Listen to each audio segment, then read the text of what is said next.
Ok, então depois de falar tanto sobre como os modos se comportam fisicamente na sala, agora finalmente a gente vai falar sobre o tratamento dos modos. O que a gente faz para resolver o problema dos modos ou deixar uma sala acusticamente agradável em baixa frequência.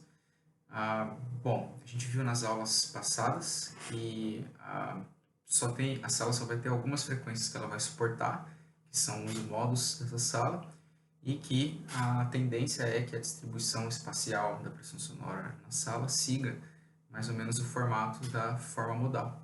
E a pressão sonora ela vai estar relacionada ao produto entre a forma modal avaliada na fonte com a forma modal avaliada na posição do receptor, certo?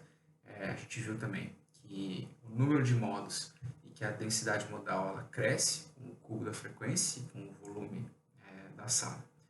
E a gente pode calcular uma lista de modos a partir de um método numérico ou a partir, se a gente tiver uma sala retangular, a gente pode calcular por meio dessa equação que está aqui no slide, né? Variando o nx, o ny e o nz, que são números inteiros, certo?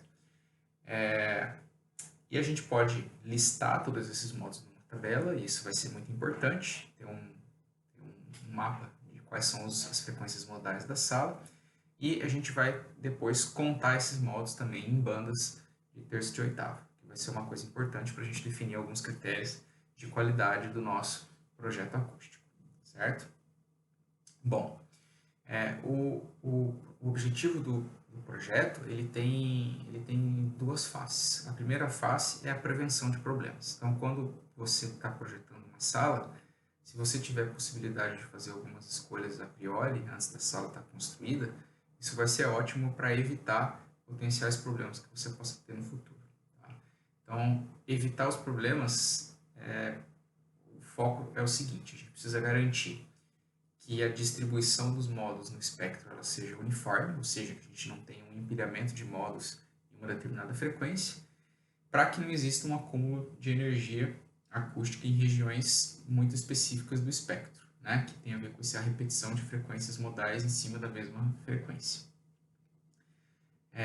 E isso evita também que a separação entre as ressonâncias no nosso FF ela seja pequena, que a gente vai ter uma ressonância aqui, outra aqui perto, e a gente não vai ter uma grande ressonância aqui e outra lá muito distante, porque isso vai fazer com que a gente perceba muito bem a influência dos modos na sala. E a gente só consegue fazer isso mexendo nas dimensões da nossa sala. Então, essa questão de prevenção de problemas, basicamente, é mexer nas dimensões para acomodar os modos de uma forma agradável para o nosso projeto. A solução de problemas, quando a gente tem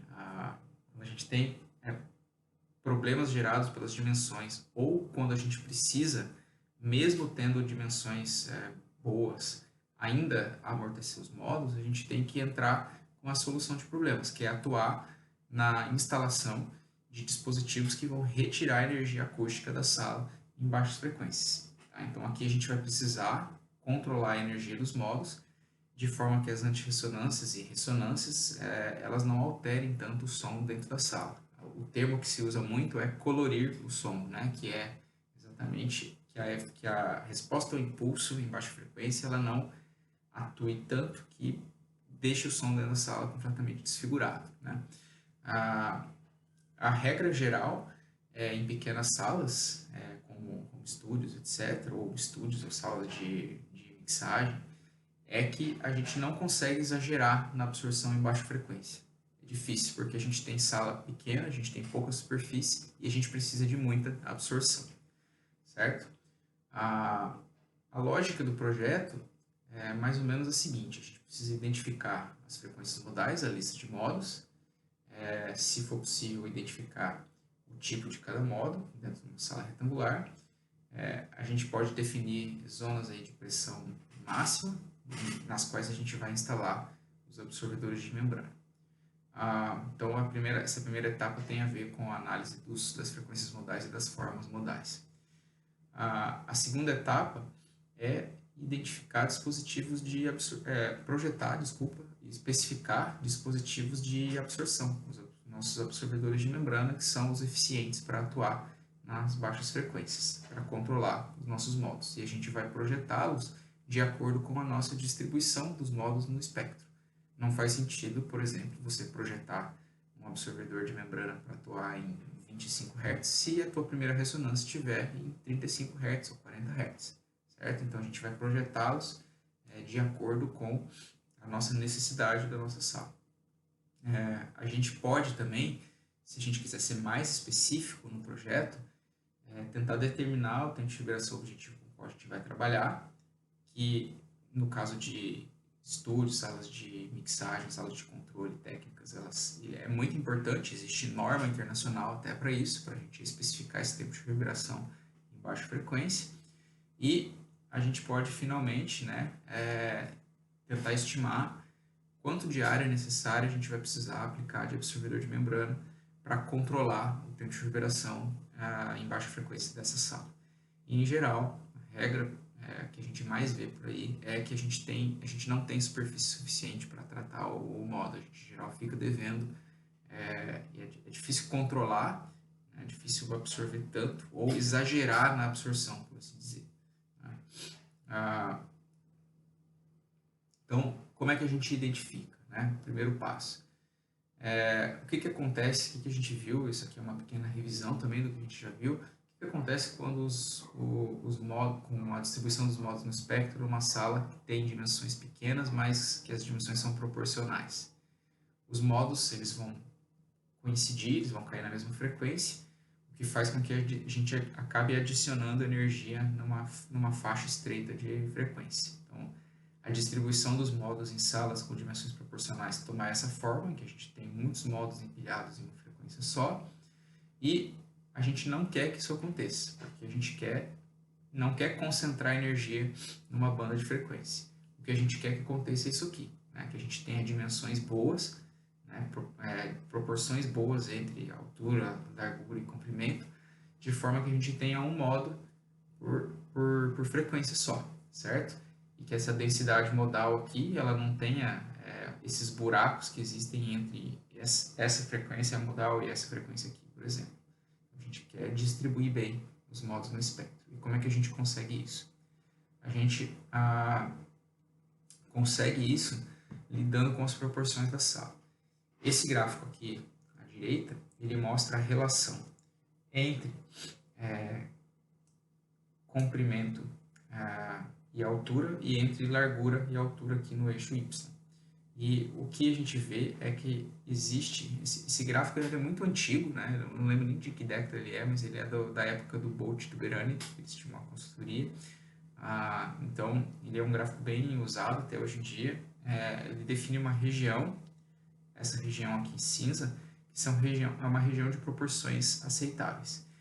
Dependendo da sua sala, da aplicação, você vai ter que fazer uns testes, né? Testar quais são as proporções que funcionam bem. Pode ser que, talvez, dependendo da sua sala, se a sua sala especialmente tiver uma dimensão muito maior que a outra, que cair dentro mesmo que você teste uma determinada proporção aceitável, talvez ela não seja tão boa, talvez ela não seja tão adequada quanto uma proporção do lado, né? Que tá dentro da faixa ainda, né? Dentro dessa zona. A ideia sempre é que a gente teste proporções aceitáveis a partir disso aqui, então isso aqui é um ponto de partida, mas que a gente teste até chegar numa distribuição que seja parecida com um modo por frequência, certo? Mas isso aqui funciona como um bom ponto de partida de dimensões que você possa testar. E vocês vão perceber que existem proporções aqui que podem até cair, por exemplo, em 2 vezes. Aqui, ó, olha só, isso aqui é uma proporção inteira, isso aqui você não deve usar, né? Nunca deve usar uma proporção inteira entre uma dimensão e outra, certo? Mas está aqui por causa da natureza do gráfico. Isso aqui é uma ilustração, é um ponto de partida para a gente chegar nesse tipo de distribuição aqui. Beleza, então esse é o nosso ponto de partida, né? Um outro critério que é muito utilizado, ou na verdade são critérios no plural, né? E frequentemente eu vejo as pessoas usando só o primeiro critério, por isso falar critério de Bonello, mas na verdade são critérios de Bonello no plural, são 2 critérios. O primeiro critério é que você vai...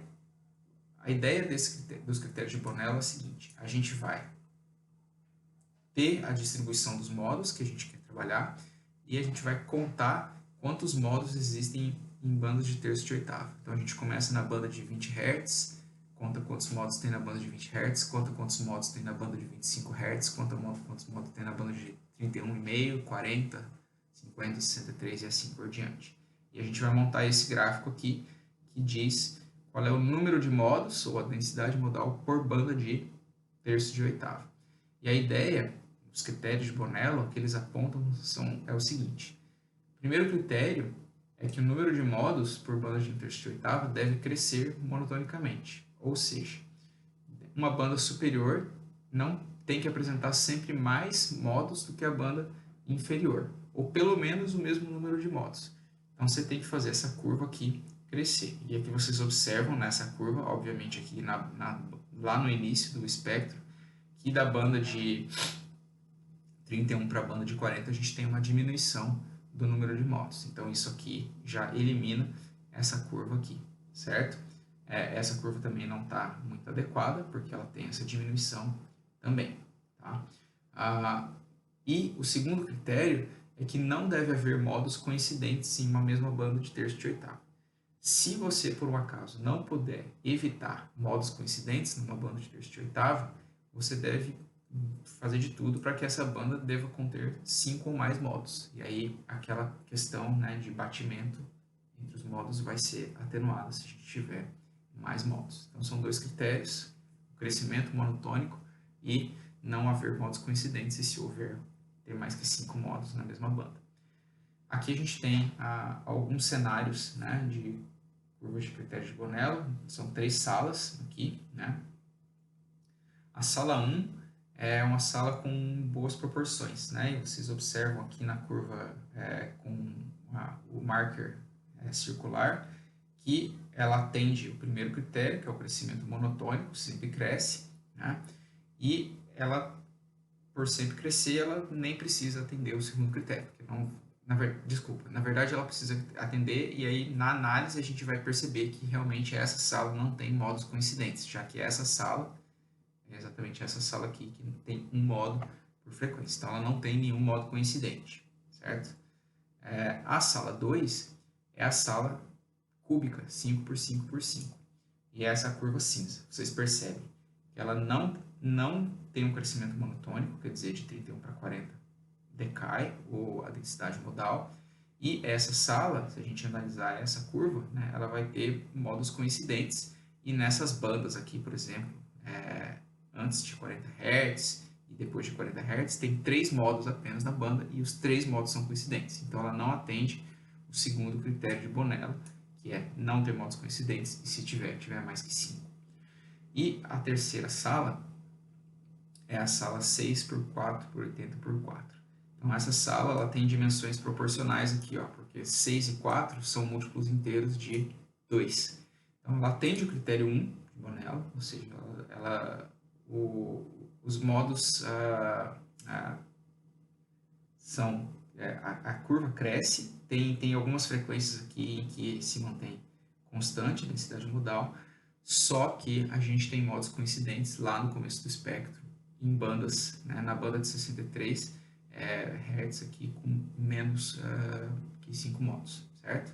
Então isso gera um problema de não atender o critério 2 de Bonello. Tá? Então os critérios de Bonello são importantes para definir a qualidade da nossa sala.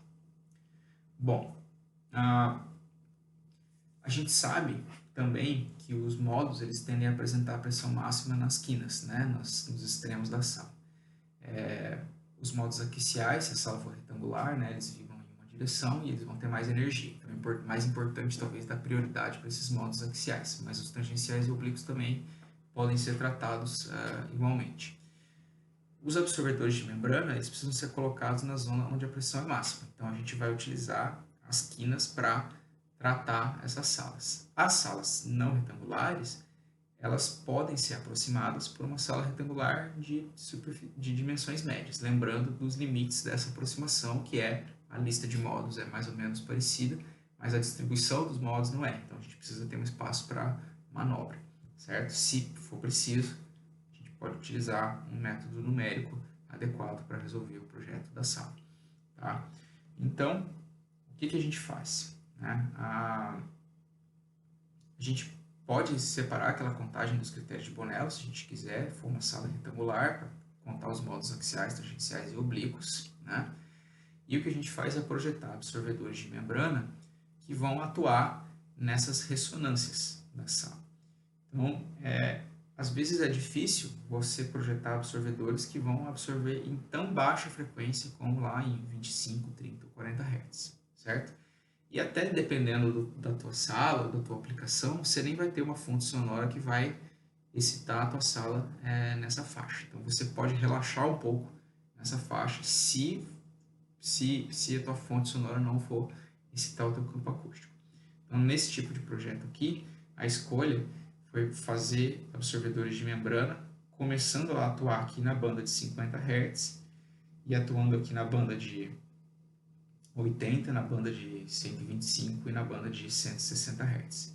E vocês podem perceber que os absorvedores de membrana projetados para essa sala, eles não têm uma banda de absorção estreita, eles têm uma banda de absorção larga, exatamente para pegar mais modos com o mesmo tipo de absorvedor, certo? Então a ideia é que a gente não sintonize tanto o absorvedor, porque a gente tem a incerteza na fabricação do absorvedor e a gente quer pegar de fato mais modos, né? Essa banda que está aqui no meio, a banda de 63, ela vai ser absorvida por uma combinação dessa de 50 com a combinação dessa de 80 Hz, certo? Quanto maior for a área ocupada pelos absorvedores, ou por cada um deles, maior vai ser o amortecimento imposto pela sala e menor, portanto, vai se tornar o tempo de reverberação naquela faixa de frequência, certo? Então, usar aquela expressão para pressão sonora pode nos ajudar, né, nesse tipo de análise agora, né? Ou então usar um método numérico, né? Testar só uma posição de fonte, uma posição de receptor, pode não ser suficiente. Então, você pode ter que distribuir receptores na sala para tirar alguma média, alguma variação espacial, certo? Avaliar a FRF pode ser FRF por FRF, tentar ser muito Caxias na avaliação da FRF pode ser difícil, porque elas são muito erráticas por natureza em baixa frequência.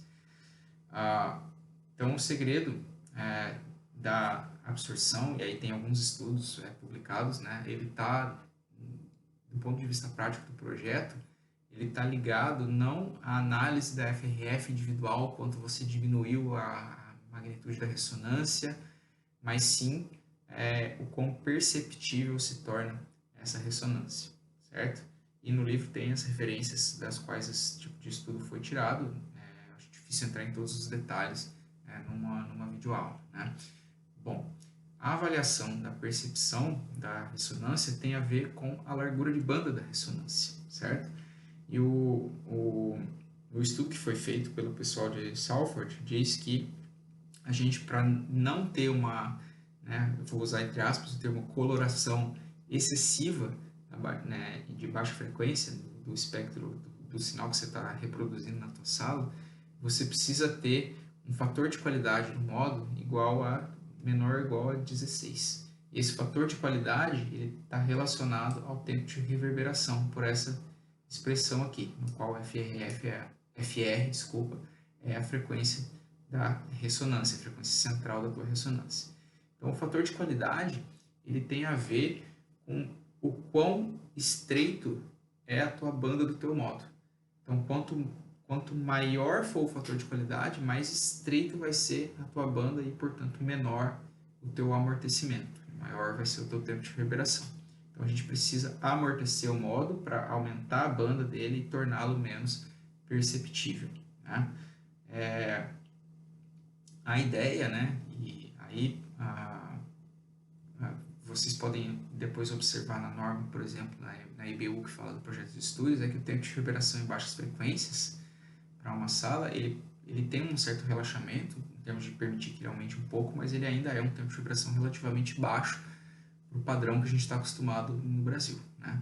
A gente está falando de tempo de reverberação na ordem dos 0,3, 0,4 segundos para salas de controle de estúdios, né? Que é um padrão bem estreito, né? Difícil de atingir esse padrão, especialmente em salas tão pequenas como a gente tem hoje em dia nos home studios, né? Uma forma de você estimar a área necessária de absorção é por meio das expressões de tempo de reverberação. E aqui eu estou mostrando nesse slide a expressão de tempo de reverberação de Eyring, né, que relaciona tempo de reverberação, a absorção e a área total da tua sala. E esse coeficiente de absorção médio, ele vai ter a ver com a área de cada absorvedor, no caso de cada absorvedor de membrana que você vai usar, certo?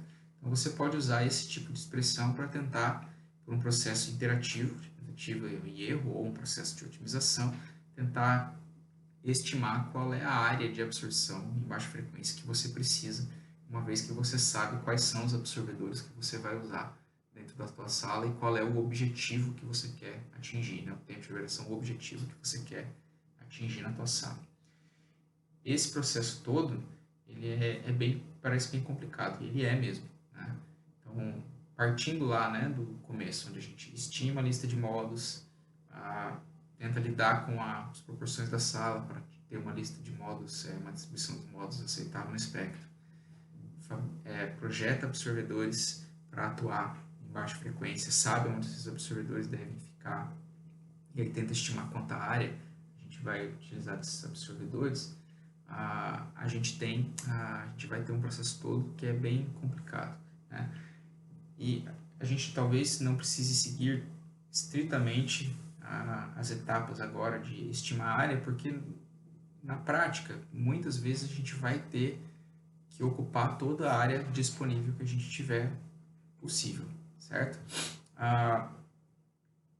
Desenvolver rotinas, então, para automatizar os cálculos é muito útil, né? Porque a gente tem um jeito agora de lidar com o problema, né? de um processo todo muito complicado. Então, quanto mais você automatizar, quanto mais você conseguir programar a tua automação do teu projeto, melhor vai ser e mais eficiente você vai ser na hora de fazer o projeto, né? Um aspecto que eu talvez não tenha comentado sobre os absorvedores de membrana nessa aula, tenha me escapado, é que como nas quinas, né, as formas modais tendem a ter amplitude máxima, se a gente aplicar os absorvedores nas quinas, a gente está, em geral, aplicando onde a forma modal tem amplitude máxima. E a quina é um lugar muito útil, porque ninguém fica na quina, ou você põe pouca coisa na quina da tua sala. A quina da tua sala geralmente é espaço morto, especialmente no teto. E a gente já discutiu isso na hora que a gente discutiu absorvedor de membrana. Então essas quinas das salas, elas podem ser lugares-chave para você colocar absorção sem roubar espaço da sala, né? Ou sem precisar colocar absorção em uma zona que está diretamente relacionada ao ouvido. Porque em baixa frequência a gente não precisa fazer isso. Então a gente vai utilizar essas regiões da sala onde a gente não acessa, onde a gente não transita, ou são regiões que a gente não precisa colocar um móvel para colocar cabo, para colocar alguma coisa do trabalho, computador, etc., ou alto-falante. A gente utiliza essas quinas para colocar absorção, porque são regiões que geralmente a gente não ocupa dentro da nossa sala, certo? Então os absorvedores de membrana colocados ali, eles vão ser eficientes e eles vão estar numa região onde a gente não está ocupando. Bom, eu espero que a aula seja útil, e quando a gente está falando de projeto, não há nada melhor do que para aprender sobre projeto do que fazer um projeto, né? A aula é apenas um jeito de ganhar algum impulso, ganhar algum momento, né? Alguma velocidade inicial na hora da gente começar e da gente ter algumas diretrizes básicas. Mas para fazer o projeto, para pegar a agilidade, não tem nada igual a fazer de fato, botar a mão na massa, né? Então por isso que a gente tem o projeto da sala ao longo do curso, ao longo do semestre, e ele é que vai ser muito mais útil no aprendizado de vocês, né? Isso vale para tudo na vida, como programar, como ser cientista, como, enfim, nada melhor do que botar a mão na massa. Então o projeto está aí para isso, né? Então eu espero que a aula tenha contribuído de alguma forma, que acho que o livro também vai contribuir, mas eu acho que agora o problema é colocar a mão na massa e conseguir fazer um bom projeto e construir essas ferramentas de automação que vocês precisam para ficarem ágeis no processo de fazer o projeto. Beleza? Até mais.